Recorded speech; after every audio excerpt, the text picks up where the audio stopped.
자, 오늘 말씀은 내가 들어갈 땅에 들어가거든 거기에 7 부족이 있다라고 말합니다. 네가 들어갈 그곳에 7 부족이 있는데 힘센 이 7 부족을 쫓아내실 것이다. 아직 지금 이스라엘이 지금 이 7 부족을 만나지 않았죠.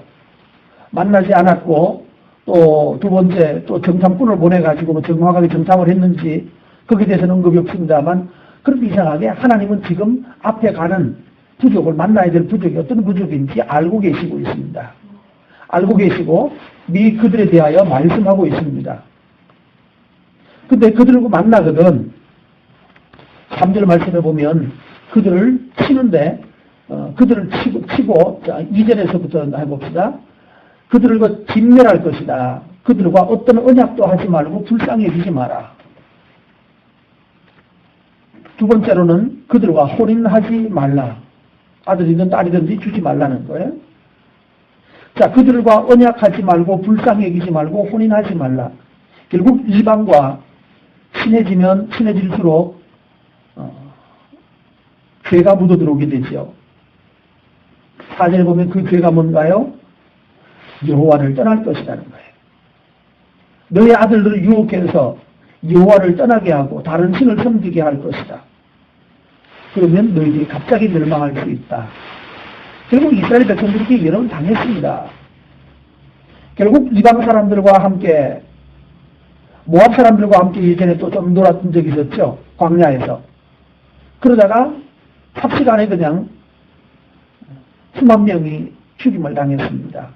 아마 이름을 하면 성병에 옮지 않았나 싶기도 한데 결국 이렇게 되는 거예요. 몰살을 당할 수 있어요. 뭘 통해서? 이방인과 혼인함을 통하여서. 그래서 그들을 불쌍히 여기지 말라는 말을 기억하고요. 불쌍히 여길 것과 불쌍히 여기지 않을 것을 구분할 줄 알아야 됩니다. 되지 않는 거 보고 불쌍하다고 그러면서 하나님이 진멸하라고 동성애를 하나님이 진멸하라고 그랬죠. 예를 들면 그건 뭐 불쌍히 여길 거리가 아닙니다. 그때는 정말로 불쌍히 여겨야 될 것이 뭔지를 구분하지 못하고 단호하게 잘라야 될 때는 긍휼한 마음이 생기고 왜 그래요? 죄의 본성이에요. 정말로 불쌍히 여겨야 될 일에 대해서는 냉담하게 되는.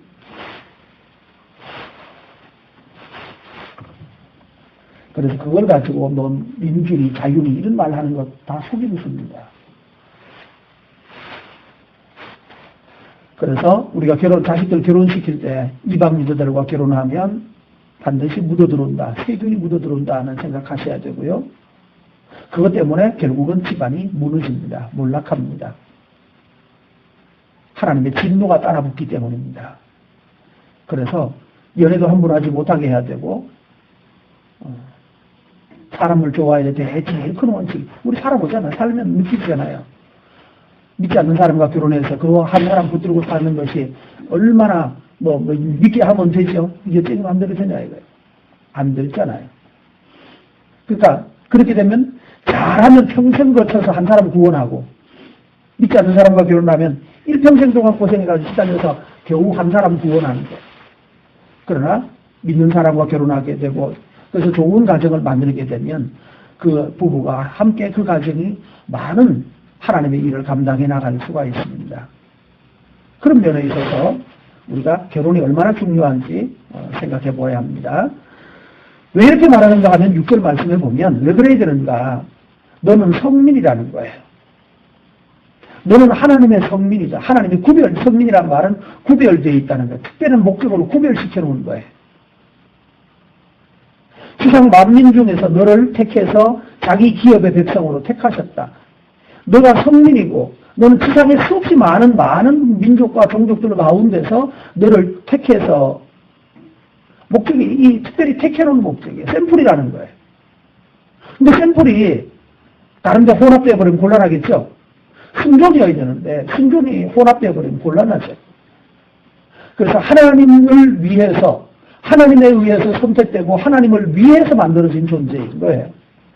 오늘 우리도 마찬가지입니다. 이스라엘 사람들, 그 당시 이스라엘 사람들이 하나님의 선민이었다면 우리는 이 세상에서 하나님의 성민으로 거룩한 민, 선민 또는 성민, 선택받은 백성 또는 거룩한 백성, 으로 하나님께서 우리를 불러주셨다면 우리는 세상 사람하고 다른 모습을 가져야 되는 거죠. 우리가 뽑힌 이유가 뭐 좋은 게 있어서 뽑힌 거 아니라고 돼 있죠. 7절에 보면 하나님 우리를 기뻐하고 너희를 택하신 이유가 우리가 이방 나라보다 다른 사람보다 더 똑똑하거나 더 잘났거나 더 멋있어서가 아니라고 말하고 너희는 오히려 가장 적다고 그래요. 그 모든 민족 중에 가장 적은이라. 우리가 기억할 것은 여기 있습니다. 우리가 잘나서가 아니라 우리는 세상에 비하면 오히려 모자라고 부족하고 덜합니다. 약합니다. 그런데 하나님이 택하셨습니다. 왜? 우리를 사랑해서. 두 번째, 우리 조상들과 언약 때문에. 그게 8절에 나오죠. 그래서 우리를 인도하여 내어서 지금 우리를 이끌어가고 계시는 것입니다. 그러므로 우리는 이 세상 하나님께서 특별히 의도적으로 목적을 가지고 우리를 약한 중에서 불러서 자기 백성의 기업의 영광을 삼으시려고 하는 거예요. 내가 키우면 이렇게 키울 수 있다는 거 보여주려고 한단 말이에요. 분재를 보면 알죠. 분재는 산에서 정말 비루먹은 거죠. 어느 돌틈 사이에서 겨우 목숨 붙어가지고 사실 분재는 악한 거죠. 복종스러운 거죠.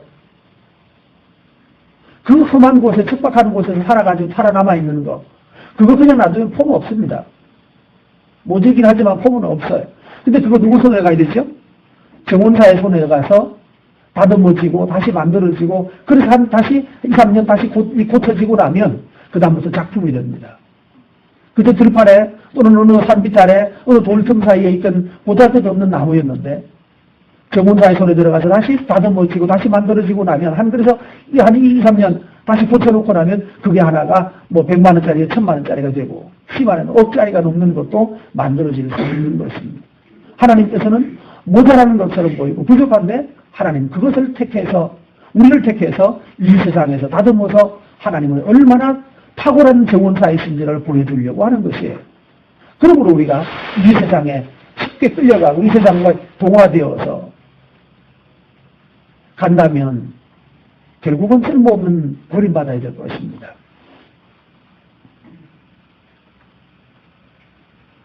그래서 그런즉 9절 말씀, 그런즉 우리가 알아야 될 게 뭡니까? 우리가 알아야 될 게 두 가지가 있습니다. 나 그렇게 잘나지 않았다. 앞에 나와 있던 그랬죠? 너는 가장 적은이라 민족 중에서. 보잘것없는 민족이었다는 사실 인정해야 합니다. 알아야 합니다. 근데 두 번째 알아야 될 것, 보잘것없다는 건 알려고 우린 잘 압니다. 근데 오히려 자랑할 반대로 표현하죠. 근데 또 두 번째 알아야 될 것이 있습니다. 오직 내 하나님 여호와는 하나님이시요 신실하신 하나님이라. 그를 사랑하고 그의 계명을 지키는 자에게는 천대까지 언약을 이행하신다. 인애를 베푸신다. 하나님은 자기를 사랑하는 사람들에게 천대까지 은혜를 베푸신다고 말했습니다. 그러나 반대로 미워하는 자에게는 어떻게 한다고요? 지체하지 아니하고 당장에 보응하신다. 오늘 말씀을 따라서 보면 하나님께서는 우리에게 명령하신 규례와 법도를 지킬 것을 말씀하고 있습니다. 그러면 우리가 살게 되는 것입니다.